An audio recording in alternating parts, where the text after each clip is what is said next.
o ministério. Eu sempre tive essa dúvida, assim, porque eu cresci aqui, então é uma igreja grande pra caramba.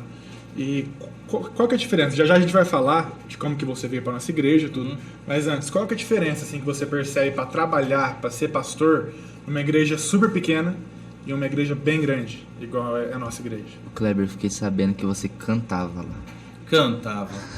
É porque não tinha ninguém, né? Kleber cantando. Tadinho.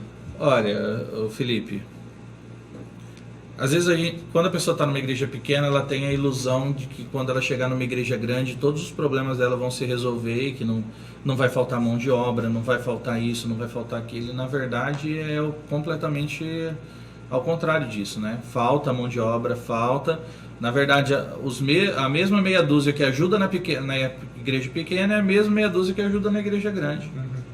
A diferença só é, tipo assim, a questão de estrutura que você tem numa igreja grande. Você tem uma estrutura que você consegue fazer o negócio rodar. E numa igreja pequena você não tem essa estrutura. É tudo mais escasso. Sim. Né? Você pega o microfone hoje da nossa igreja, você comprava praticamente o som inteiro de uma igreja pequena.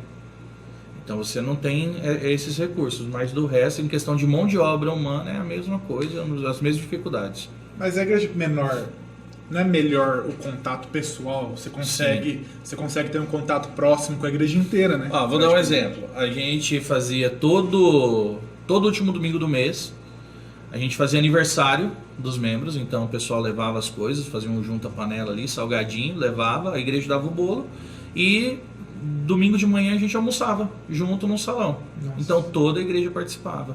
Isso é uma coisa que a igreja grande ela perde isso, né? Porque ela cria os seus grupos ali e eles não. E é inviável, né? Você fazer fazer isso. Algo grande assim, Com sempre. todo mundo, né? Não tem igreja pequena, tem muito mais comunhão, acaba tendo, às vezes. Mas isso é um erro.